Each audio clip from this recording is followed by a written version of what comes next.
Bonjour à toi et bienvenue pour ce 5e cours sur les puissances. Aujourd'hui, on va parler de l'écriture scientifique. Alors, je vais te rappeler la définition avant de t'expliquer pourquoi et comment la manipuler. Alors, l'écriture scientifique d'un nombre, je prends un nombre, n'importe lequel, ça revient toujours à l'écrire a fois 10 puissance n. L'idée, c'est d'avoir à la fin une écriture qui ressemble à un nombre fois 10 exposant n. Alors, deux conditions. Première condition, notre nombre a en question doit toujours être compris entre 1 avec possibilité d'égalité et 10 sans possibilité d'égalité. Autrement dit, il peut être égal à 1 mais pas à 10 et il est entre les deux. Ensuite, notre nombre n qui était là, c'est simplement un nombre entier relatif. Relatif, ça veut dire qu'il peut être soit positif, soit négatif, peut même être nul, peu importe. Alors, maintenant, à quoi ça sert et comment on va l'utiliser? En fait, en science, quand on manipule les nombres, et je pense notamment aux physiciens, à ceux qui font de la SVT, même de la technologie, et pas que, dans plein de métiers professionnels, des fois on utilise des nombres qui sont très petits, ou même des nombres qui sont très grands. Et dans cette idée-là, on n'a pas envie de se balader avec tous les zéros de l'écriture décimale, du style, si je donne un exemple, on pourrait très bien imaginer une valeur, je ne sais pas dans quel contexte, où on aurait le nombre 3 milliards 900 millions à manipuler. Ce nombre est un petit peu long à écrire. Imaginez, vous devez l'écrire dans un calcul, le manipuler avec d'autres nombres qui font la même taille, voire encore plus grands. Et très vite, vous allez vous retrouver avec des pages et des pages de calcul, ce qui prend énormément de place, ce qui n'est pas très pratique. On a eu une idée, qui est beaucoup plus pratique, c'est de se dire, finalement, dans ce nombre, il y a plein de zéros, on n'aimerait pas les écrire, parce qu'en fait, c'est que des zéros. On aimerait, si on peut, pas les avoir. C'est exactement l'idée de la puissance de 10 ici. On va essayer de mettre un peu les zéros dans un paquet qu'on appelle les puissances de 10, comme ça, on ne va pas les voir, mais ils sont quand même là. Alors, comment on écrit ça? La première idée, c'est que mon nombre, il doit être, j'ai dit, entre 1 et 10. J'ai tendance à dire, essaye de trouver où mettre la virgule pour que ton nombre soit entre 1 et 10. La virgule, on va la mettre là, clairement. Parce que si je mets la virgule ici, 3,9 est bien entre 1 et 10.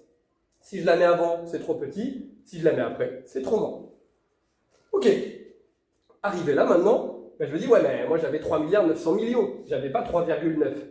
Ok, t'avais pas 3,9. Mais la virgule, je l'ai déplacée combien de fois? Je décale, j'ai fait 1, 2, 3, 4, 5, 6, 7, 8, 9 fois. J'ai finalement déplacé la virgule 9 fois. Et je me dis, ok, on va multiplier par 10 puissance 9. Puisque j'ai déplacé la virgule 9 fois, ça revient à dire simplement qu'il faudra multiplier par 10 puissance 9. Et maintenant, je n'ai plus qu'à effacer tout ça et à mettre que c'est le nombre 3,9 fois 10 puissance 9. Et ça, cette écriture-là, ça veut dire 3 milliards 900 millions. Alors, quand on a beaucoup l'habitude des écritures scientifiques, ce qui est le cas de nos scientifiques, quand ils voient 10 puissance 9, ils ont l'habitude, ils disent 10 puissance 9, on est de l'ordre du milliard. Donc là, ils savent directement que je suis en train de parler de 3,9 milliards. Ça nous permet, sans avoir à compter tous les zéros, d'aller aussi très très vite pour comprendre quel est l'ordre de grandeur de ce qu'on manipule.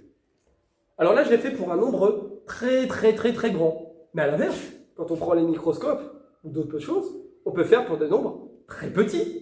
Qu'est-ce que ça donnerait pour un nombre très petit? Écrivons-le. 0,0000000, allez, 7. On pourrait faire exactement la même chose et se dire, ok, celui-là il est très petit, on fait pareil. Cette fois-ci, où je mets la virgule? La virgule, j'ai très envie de la mettre après le 7. Donc je vais écrire simplement 7, puis pas besoin de la virgule, elle est inutile, donc je ne l'écris pas. Mais par combien de fois je dois multiplier? Par combien de puissance de 10? J'ai déplacé la virgule de combien de crans? J'ai déplacé la virgule de 1, 2, 3, 4, 5, 6, 7, 8 rangs. Donc j'ai envie de mettre puissance 8. Puis là je me dis, oula, mais il y a un truc qui ne va pas. 7 fois 10 puissance 8, c'est énorme comme nombre. Alors que moi, mon nombre, il est tout petit. Et oui, c'est que là, en fait, tout à l'heure, la virgule, on l'a déplacée vers la gauche.